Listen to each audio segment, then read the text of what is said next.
يا صباح الورد والفل والياسمين. تعالوا نعمل بطة بطريقة حلوة جدا تنفع المناسبات وتنفع المواسم، حاجة جديدة وجميلة ونقدر ان احنا نعملها وتشرفنا في كل عزومة. طبعا في العادي بنعمل البط مسلوق ومحمر عادي، ما فيهوش اي مشكلة، لكن تعالوا النهاردة نعمله بشكل مختلف. يا ريت قبل ما نشوف الفيديو نفعل الجرس ونعمل سبسكرايب للقناة ونعمل شير ولايك للفيديو، واشوف كومنتاتكم بعد ما نعرف الطريقة مع بعض. ويلا نقول بسم الله ونبدأ. هجيب أول حاجة حلة أعمل فيها محلول لتنظيف البطة من كل اللي جواها بقى، من أي حاجة. هجيب مية ساقعة من التلاجة مع معلقتين ملح، معلقتين سكر، مع ليمونة طبعا بقطعها شرايح، وأنزل بمعلقة قرفة، وممكن عندك لو روزماري كمان. وابتدي ندخلي المية ديت كلها طبعا بعد ما تقلبيها كويس جدا. حاولي انك تغطسي فيها البطة كده على قد ما تقدري، وتخرمي البطة بحيث ان المية دي لما تخش انسجة البطة تساعدك كمان ان البطة تستوي بسرعة. هتسيبيها في المية اكتر من نص ساعة، ساعة الا ربع مثلا. تعالي في الساعة الا ربع دي نحضر احنا الحاجة اللي هنحشي بيها البطة. اول حاجة هجيب معلقتين زيت مع الكبد والقوانص بتاعة البطة واشوحهم كويس قوي، وانزل بعد كده بقى ب3 بصلات متقطعين شرايح زي ما احنا شايفين كده.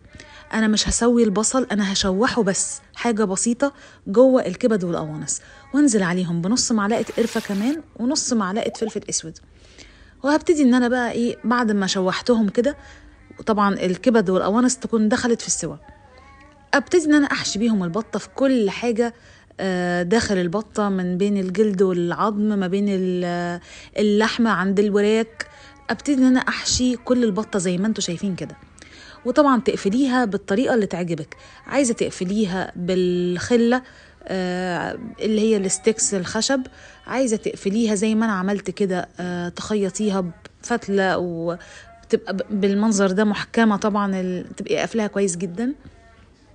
طبعا ليكي الطريقة اللي انتي تلاقيها سهلة بالنسبة لك، المهم ان انتي الحشوة بتاعتك تحافظي عليها. هنيجي بقى بعد كده عايزة اعمل احلى شوربة في الدنيا. هنجيب حلتنا الكبيرة مع بصلة متقطعة 4/4، مع طماطمية متقطعة 4/4، ومعلقتين الزيت مع الكلام ده كله هنشوحها، مع نص معلقة فلفل اسود، مع نص معلقة ملح، مع نص معلقة بصل بودر وتوم بودر، مع كمان ورق لوري. لو عندك مطحون مفيش مشكلة برضو، او مش مطحون حطي ورقتين 3. وبعد كده انزلي على طول بمية مغلية. اللي انا بقولك عليه دوت لو عملتيه سواء بقى مع بط او مع فراخ او مع اي حاجة هتطلع لك احلى شوربة في العالم. ودوقي بقى وقولي لي رأيك. بعد كده هنخلي طبعا البطة تستوي زي ما احنا شايفين.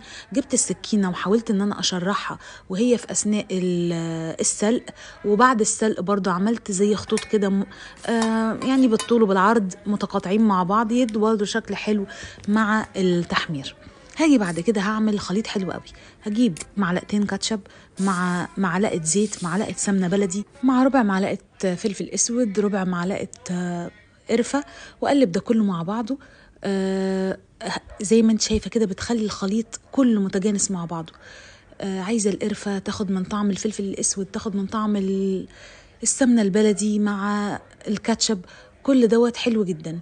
طيب ممكن نحط صوص باربيكيو بدل الكاتشب؟ طبعا ممكن احط طماطمية مبشورة بدل الكاتشب برضو ممكن.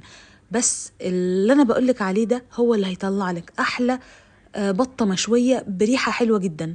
طبعا نص معلقة القرفة اللي حطيناها في الخلطة اللي اتحشت بيها البطة، واللي حطيناها في محلول الغسل، واللي حطيناها في الاخر مع الصوص اللي على الوش، طبعا مدي البطة ريحة جميلة جدا. مع التسوية هتحس ان انتي اول مرة تاكلي النوع الجميل ده من البط. يا ريت الوصفة تكون عجبتكم، واشوفكم في فيديو جديد، والسلام عليكم ورحمة الله وبركاته.